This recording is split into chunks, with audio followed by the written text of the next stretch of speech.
Shanti.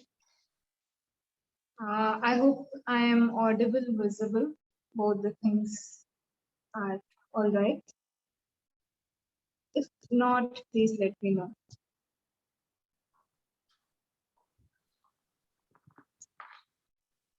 Okay. So let's begin today's pranayam session. So back and neck straight. You can gently close the eyes. You can remove the specs if you're wearing any specs and just gently close the eyes. And start observing your breath.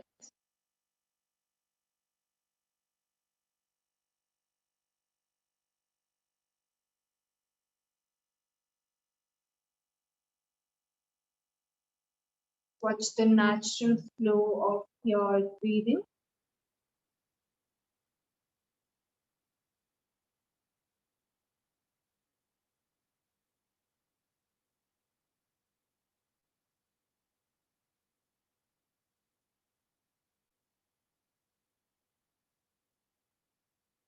And keep the body stable and comfortable.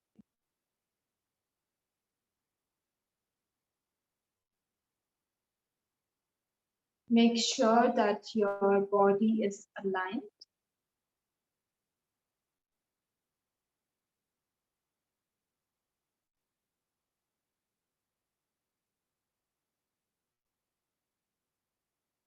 And whenever you feel ready, begin to deepen your breath.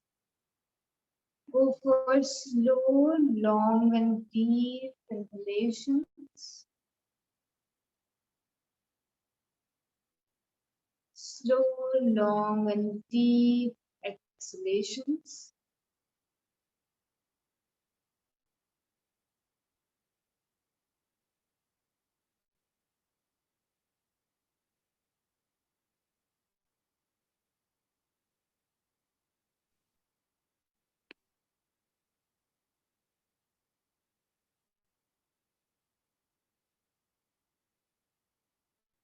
Relax the mind with each passing breath.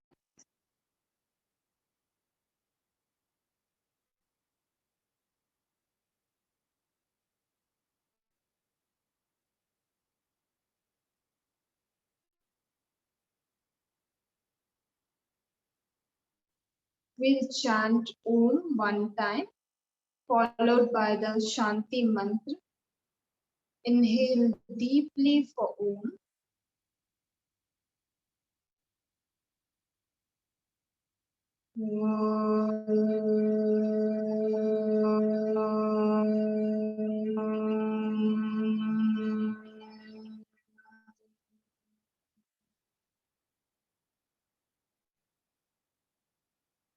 Sarve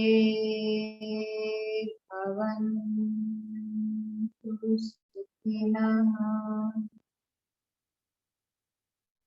Sarve santu niরাপদः. Sarve bhadram pashyantu ma kaścit dukkhabhag bhavet. Ma kaścit dukkhabhag bhavet.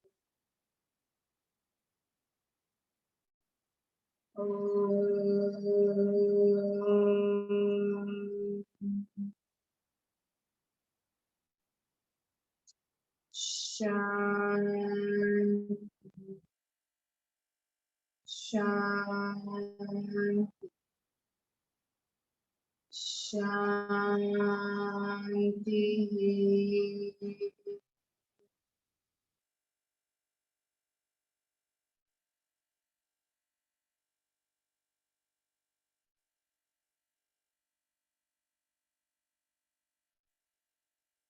Join the palms together in front of the chest and rub the palms together. Place them on the ice. Very slowly, while blinking and looking at the palm, open up the eyes, start coming back with a big smile. And namaste to everyone.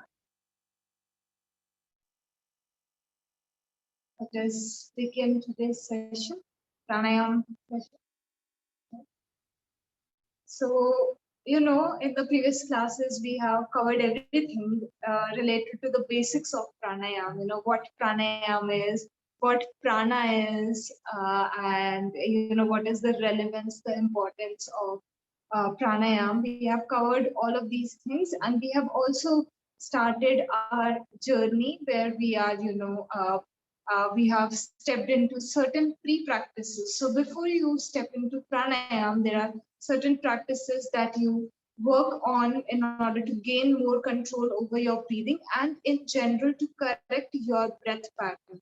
So currently, most of us do not breathe in the correct manner, right? So for preparing the body to go into the practices of pranayam, first the posture, the breath should be corrected.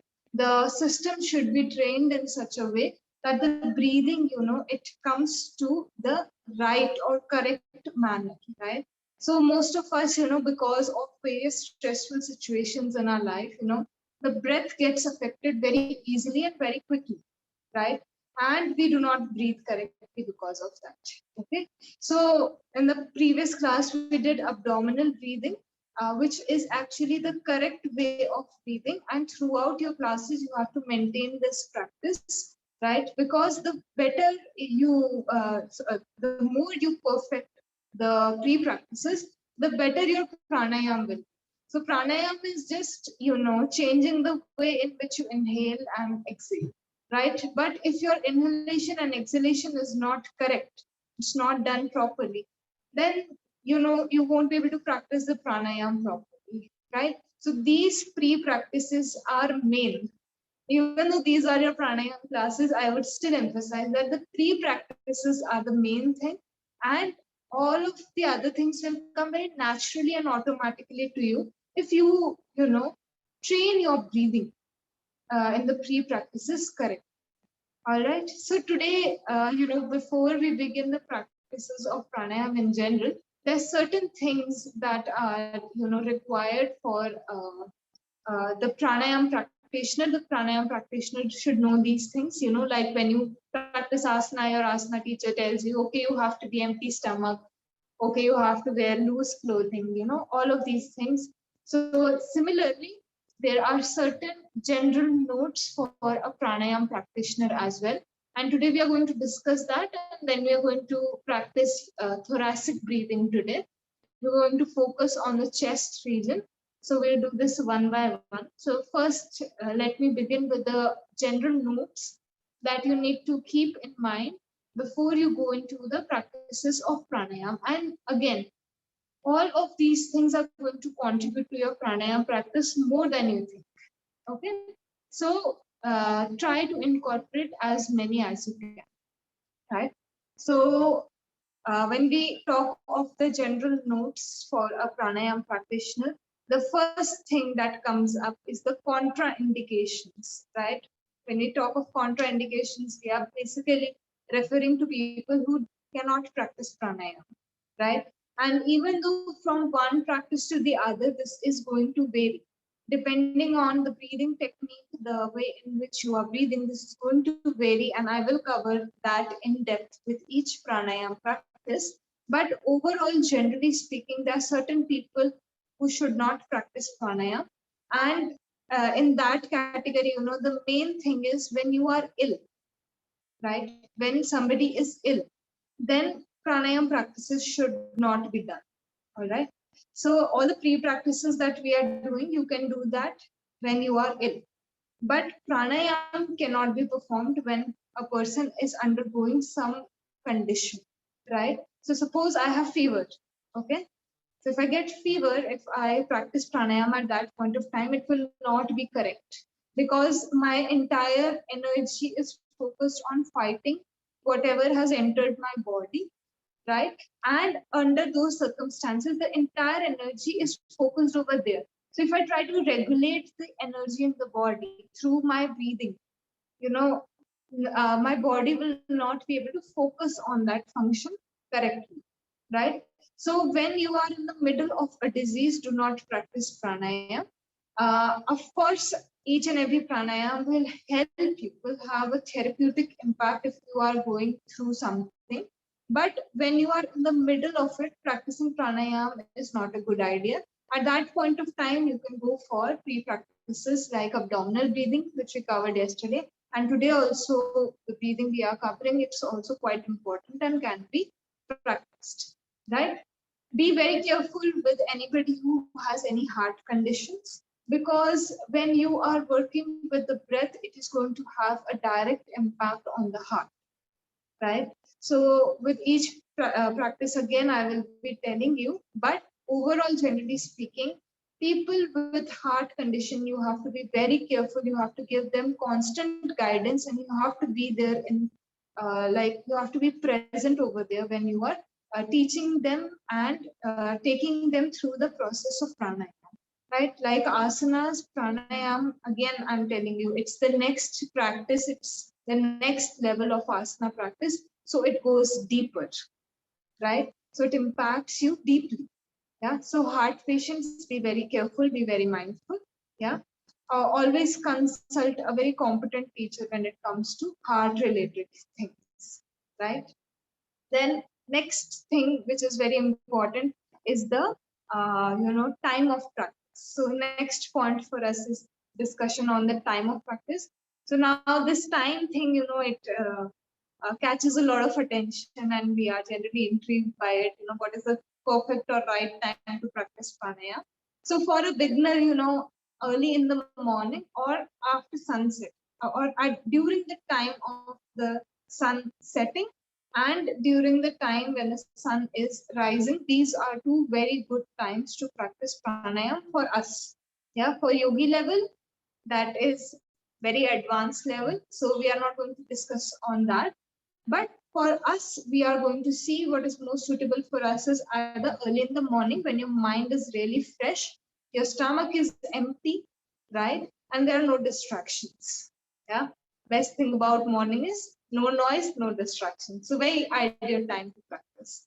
And same goes for the sunset time. You would see, generally during sunset, especially if you catch a sunset, it's so and you keep looking at it. So as the sun goes down, it's very peaceful and calming in a sense, right? So there is something, about the sunset. That time, the mind is at rest. By default, the mind is at rest during that point of time.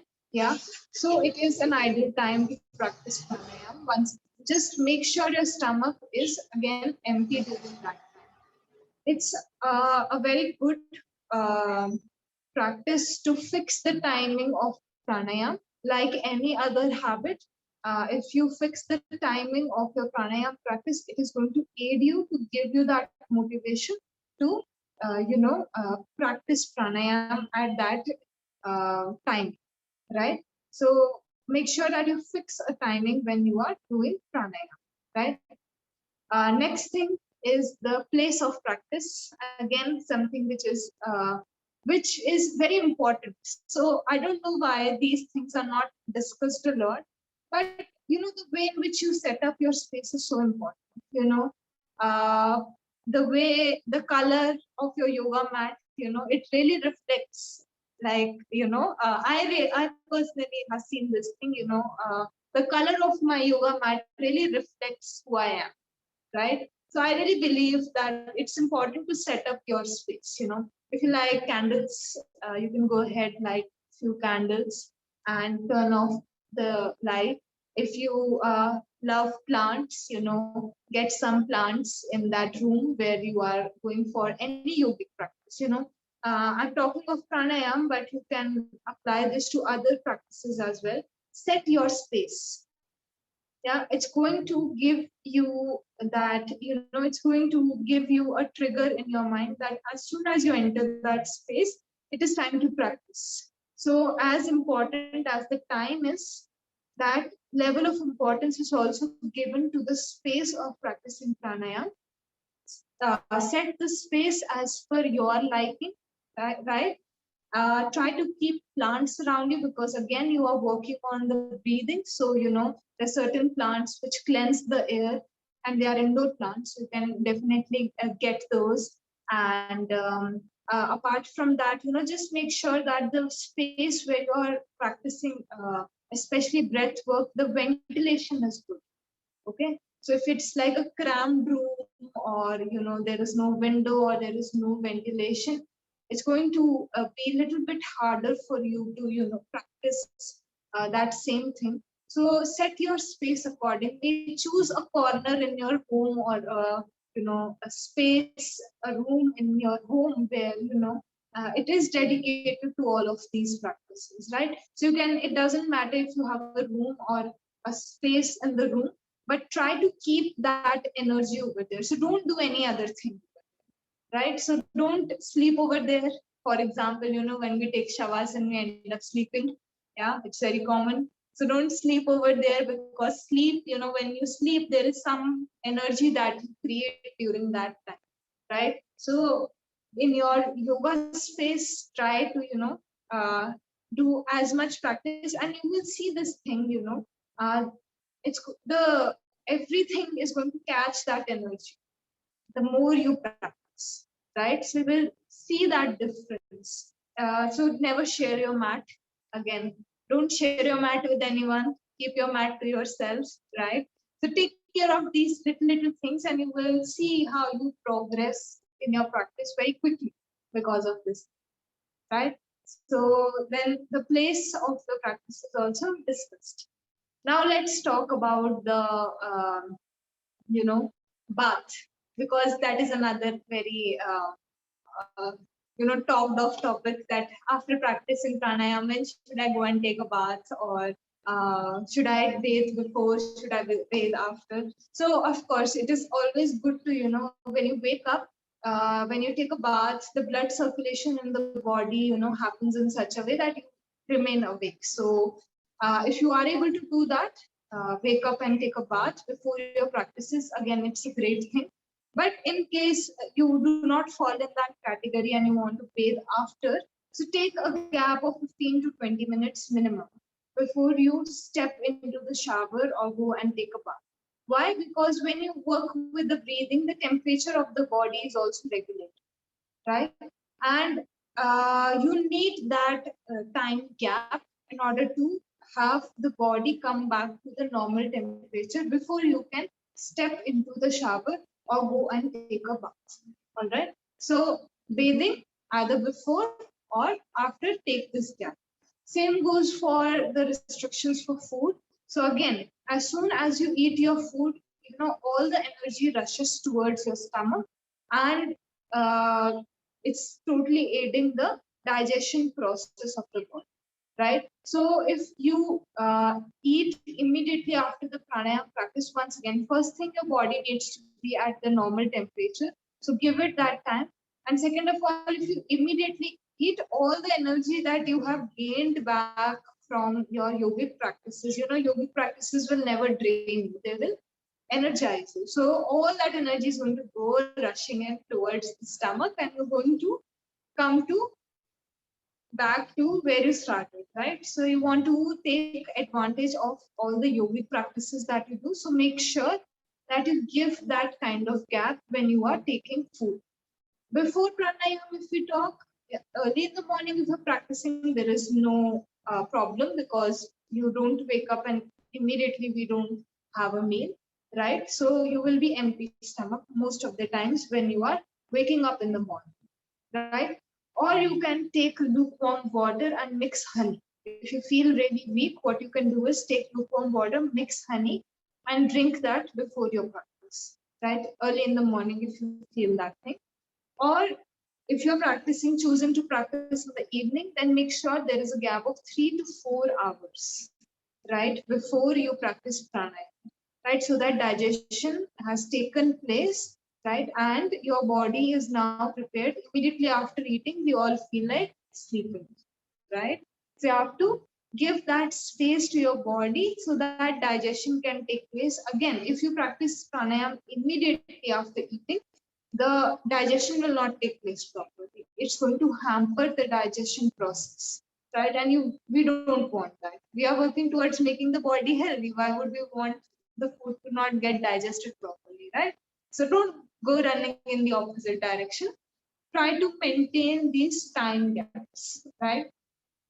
Let's come to food in a different manner. So one thing is taking the gap in the food. Another thing is changing the diet, right? When we talk of diet, when I talked of prana in the previous classes, I said that, how your diet also impacts the prana, right? So when you are practicing pranayam, it's very important that you don't eat junk food, right?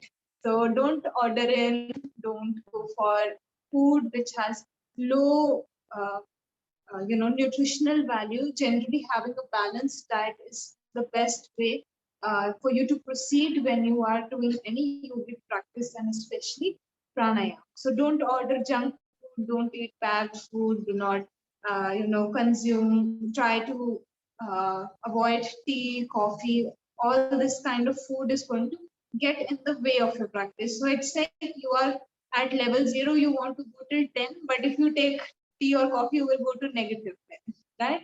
Because it's going to pull your practice down, right? So if you are preparing the mind that now I want to go into yogic practices, diet should be taken care of.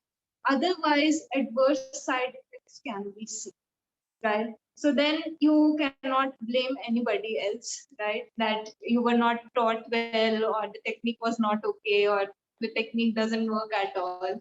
But the main thing is the food, right? If you do everything else and you don't regulate your food, it's not going to support or sustain you for a long period of time, right? And when it comes to very subtle practices like pranayama, you will not immediately see that there is an adverse side effect, right? So be very careful whenever you make up your mind that now I want to practice pranayama. Okay, you will have to change your diet. All right, so you have to prepare the mind for the diet as well, right? So these are few points. Let me come to the next point. There are some more points that we need to discuss when we, talk of the pranayam and the practices. So one thing is the side effects. So sometimes, as I said, side effects I'm talking about. So there are certain things that are bound to happen when you practice pranayam. So those are normal things, because until now you have been breathing in a particular way and you are not regulating the breath or working with the breath in a different manner. So of course, when you change the entire cycle, then something is bound to happen, right? So there are going to be some effects that will show up on the body by default. But if they last for long, that is when the problem will come in, right? So initial level, beginner level, if you are facing some shivering in the body, some sweating on the body, that is completely normal. But if this lasts for long, then it is a point of concern. And that is when you need to either consult me. In these classes, you need to consult me, or anybody you are learning from. You need to consult those people and see and actually go to a doctor, because you cannot take that chance. So immediately suspend your practice in case any side effects, prolong in during your practice of pranayama. If they stay for a while and then they go away, that is completely normal. Like I told you, sweating happening, sweating in the body that happens, and shivering in the body.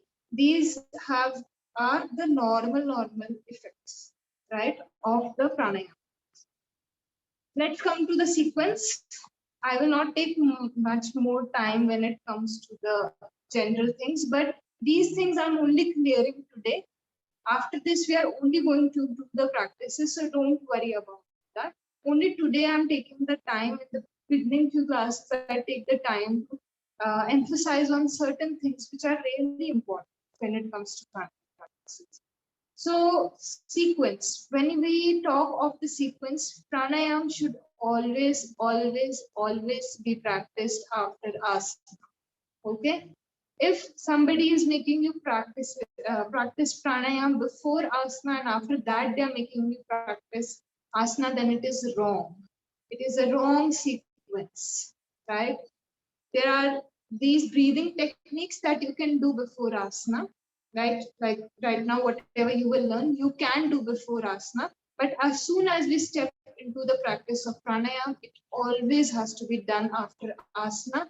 There is a reason why the entire sequence has been given in such a way that pranayam comes after asana. So first go for cleansing, 𝐸𝐵, where work on cleansing, especially the nostril area, because if you're if you're not able to breathe, then there is no way in which you can work on the pranayam practices, right? So first thing is go for 𝐸𝐵, always cleanse the body, the nostril region properly, so that your breathing automatically, you will see a drastic change in how you're breathing just when you step into the cleansing practices, right? So first go for the 𝐸𝐵 practice, then go into the asana practice, and it is only after the asana practice that you can step into the pranayam practice. If you do that before, there is no stability in the body, then the body is going to suffer. Why? Because if you keep moving the body, yesterday also I talked of this, when there is movement in the body, there is movement in the breath. And when there is movement in your breathing, there is movement in the prana, right? And when we do pranayam, we are trying to gain this control over the vital energy of the vital force of the body, right? Stability in asana is very important when we talk of pranayam. So the entire sequence needs to be kept in that manner that you go about it correctly. Next thing is the breathing. Whenever somebody walks into your class for pranayam, make sure that you tell them in the beginning itself, it should come in your instruction, that the breathing has to be done through the nose and not through the mouth, unless and until you instruct them. So there are certain pranayam practices in which you breathe through the mouth, yeah, but specific instruction is going to be given for them. And apart from that, all the other practices, the mouth needs to be closed and the breathing has to be done through the nose, right? So these are certain points that I'm giving you that you can give to your students in the beginning of the class, so that they do not, struggle so much, right? So next thing is the clothing. Make sure that whenever someone comes to your class, modern life, modern world, we are living in a time where fashion is mostly has changed the definition, and wearing tight fit clothes is quite popular these days. Not for pranayama, okay? When you're doing pranayama, have to wear clothes in which you're comfortable, one thing, and they should be a little bit loose, right? Loose clothing. Go for loose clothing. Why? Because your breathing will be restricted if you are wearing something which is really tight. Your body will be restricted when you are wearing something really tight. It's very uncomfortable. I don't know how people feel comfortable in that. But regardless, when I go and see, even in most places, yoga clothes are more well fit than the normal jeans or t-shirts, tops that we wear. And it is quite the opposite. When you're practicing yoga, you need space, you need your body to breathe, because your body will sweat, and if you're wearing synthetic clothing, that sweat won't uh, find the space to dry up, right? So be very mindful. Next time you go and shop, buy a little bit, loose clothing, buy a few loose clothes for your yogic practices. Yeah. So lowers, t-shirts, everything, buy 1 or 2 pairs, which will help you to breathe in a more, free manner, right? So take care of the clothing. Tell everybody in your class from day one, go and buy 2 lowers and 2 t-shirts which are close, right? You don't have to worry about anything in my class. Okay. So then next thing is the posture. Whenever you're practicing pranayam, you should always be in a sitting posture. For pre-practices, we can go for laying posture also. Like today, the practice that we are going to do, you guys can lie down and do that practice. The beauty of the pre-practices is that you don't need to be in a sitting posture, right? Apart from one or two, you can lie down and do them, right? So, but for pranayam, you have to be in a sitting posture. Why? Because there is movement in the energy in the body. And if you lie down, then the movement will completely change. If you are in a sitting posture, the movement of the energy will completely change, right? So you can go for any meditative posture or go for the normal cross-legged posture. Whichever one you are comfortable in, you can sit in that and do your practices. Last and final point in all of this, do not strain yourself, right? When we talk of breath control, we often think, we often think that the word control means that we are, applying some force. But pranayam practices are without any force. Okay. You work on the pre-practices so much that when you step into your practice, it is without strain. If you are straining at any point of time during your practice, you are not going for pranayam. I don't know what you are going for. I don't have the term for it, but it is not pranayam. Okay. Pranayam is always going to come, your breath is going to move naturally and you're going to work with how it is and you're going to work towards improving it, but there is going to be no strain, right? So do not apply any strain when you are doing pranayam, right? So before everybody will fall asleep, let me come to the main topic for today. Since we started a little late, let's see. I might take 5 minutes extra, right? So let's come to the main practice for today, which is your thoracic breathing. So I'll just write this down also for you guys in the chat box.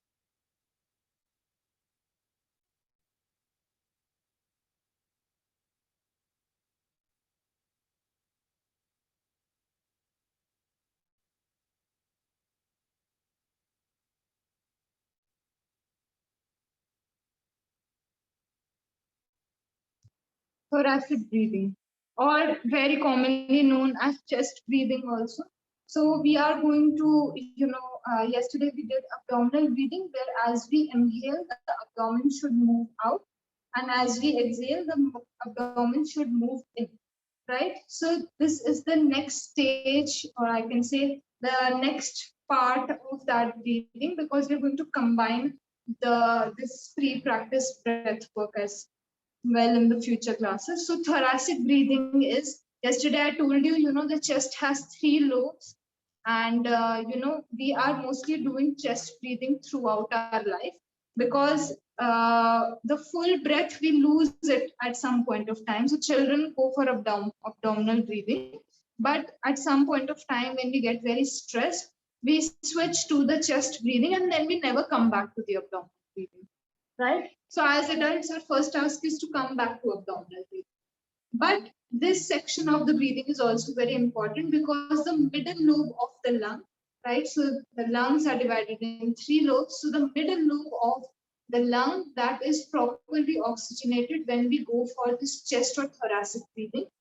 Thoracic breathing is generally seen in situations where you physically strain yourself or you are very stressed or tensed in that, right? So you would see people who, are very stressed. They are generally breathing mostly through their chest. So when they inhale, the chest expands. And when they exhale, the chest goes in.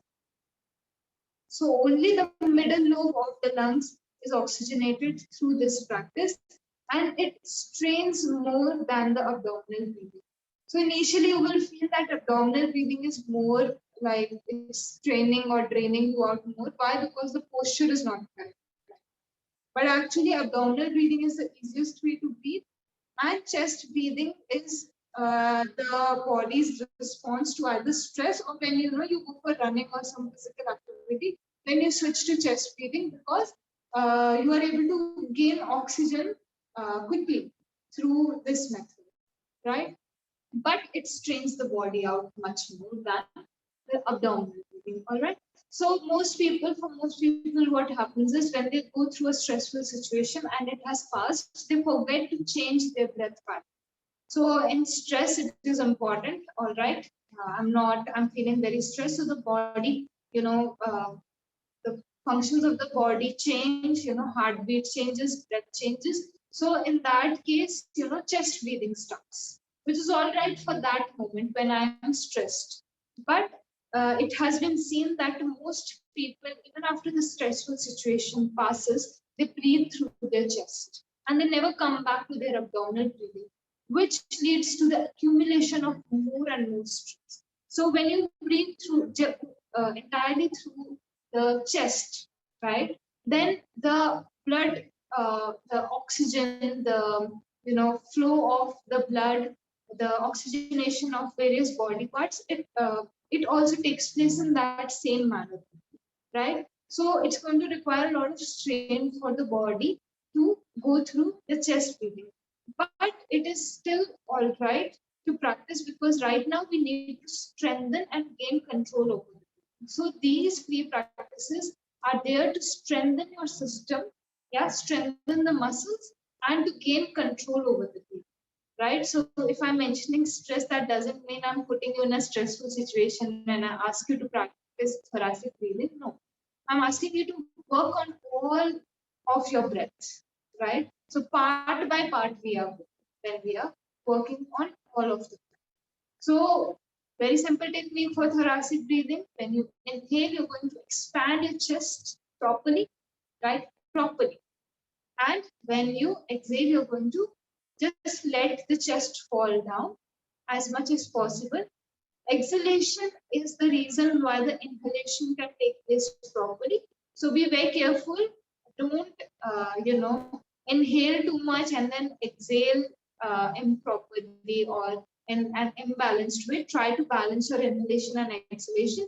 And as soon as you empty out the air completely from the body, that is when the inhalation will get space, right? So keep the inhalation and exhalation equal force and try to even keep the time equal, right? So don't go for a lot of mental counting, but overall, I'm saying keep an idea where there is a balance between the inhalation and exhalation.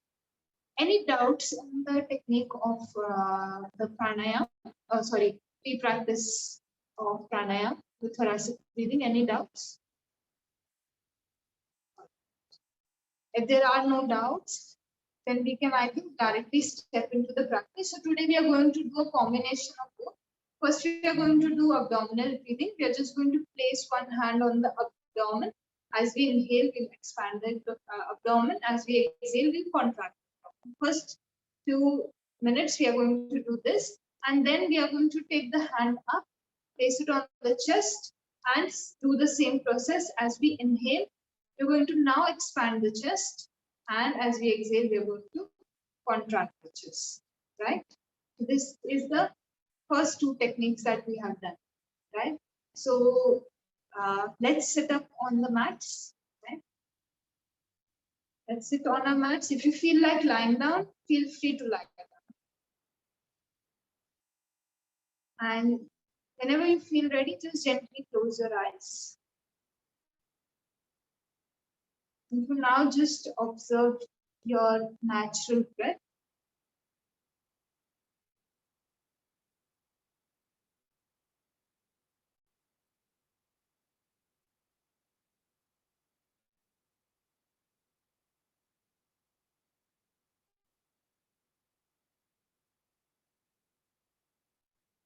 Keeping the body aligned.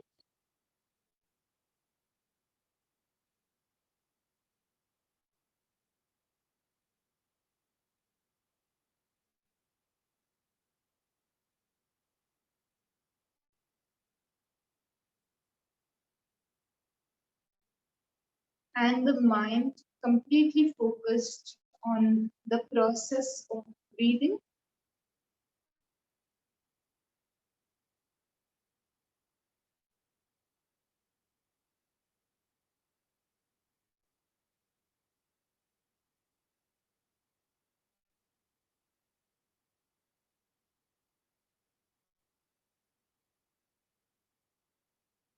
And we are going to simply place the right hand on the abdomen. Exhale completely. Contract the abdomen. And then begin to inhale. As you expand the abdomen, allow your tummy to rise as much as possible. And once the inhalation is complete, go into the process of exhalation, feeling the abdomen contract. And just continue this practice.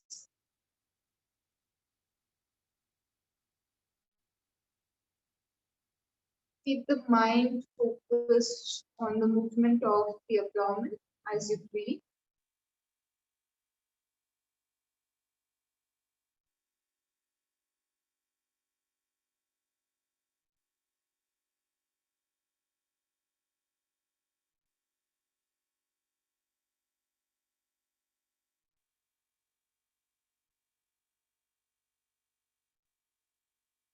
And try to deepen your practice with each consecutive breath.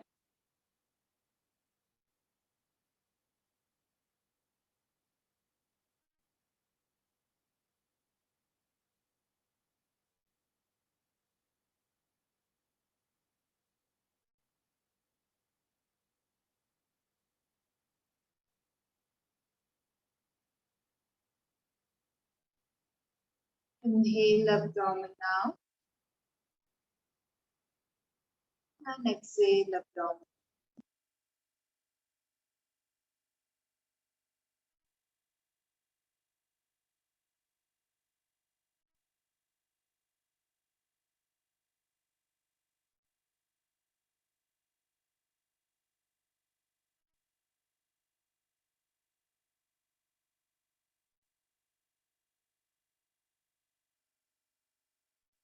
Keeping the body stable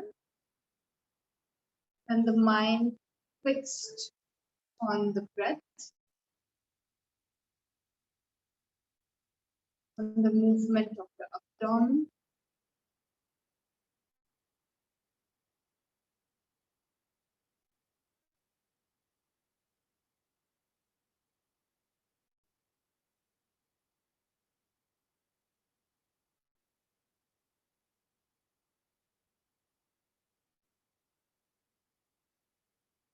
Complete 5 more breaths of abdominal breathing.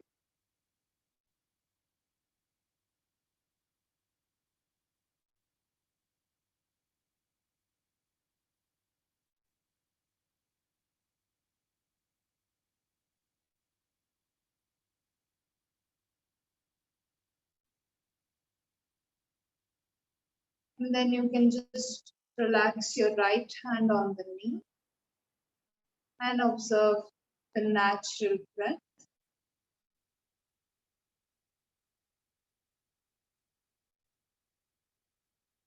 See the difference in your breathing and the state of your mind.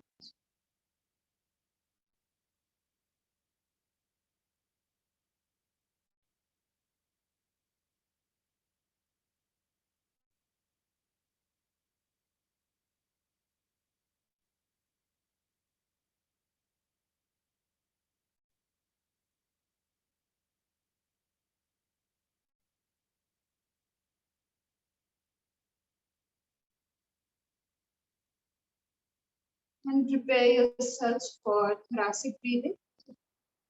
Very slowly take the right hand and place it on the chest.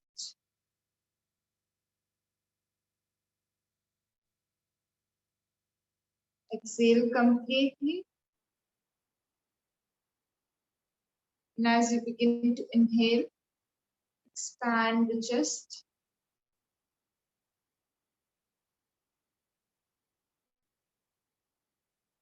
As you exhale,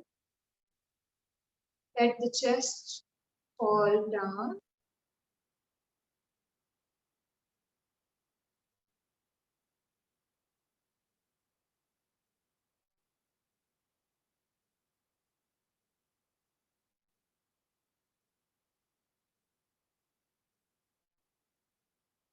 Continue your practice of thoracic breathing.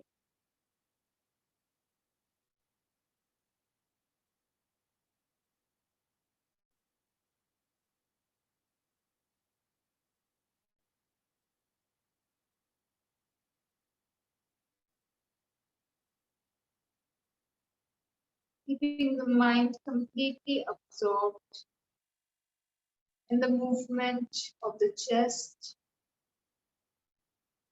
and the breath.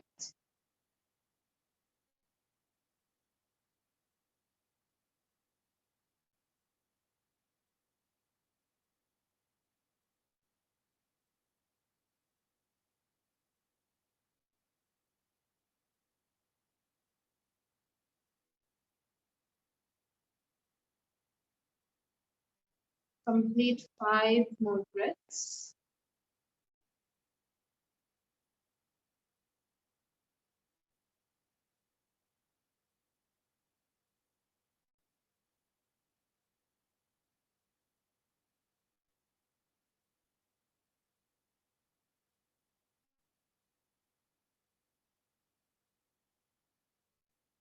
And then you can relax the hand, suspend your practice.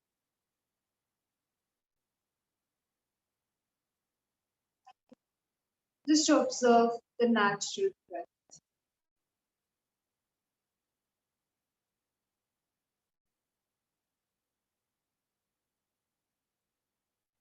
You can see the change in your breath and the state of your mind.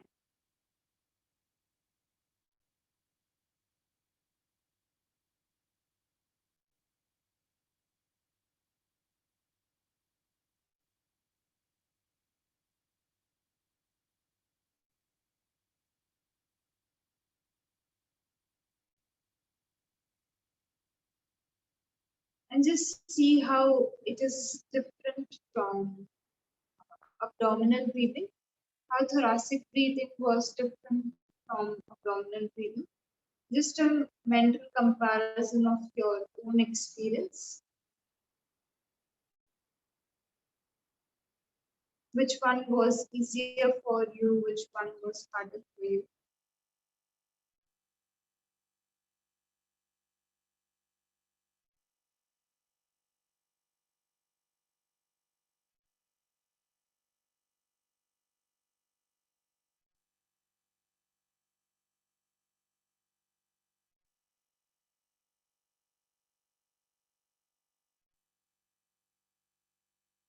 Let's just join the hands together in front of the chest and rub the palms together.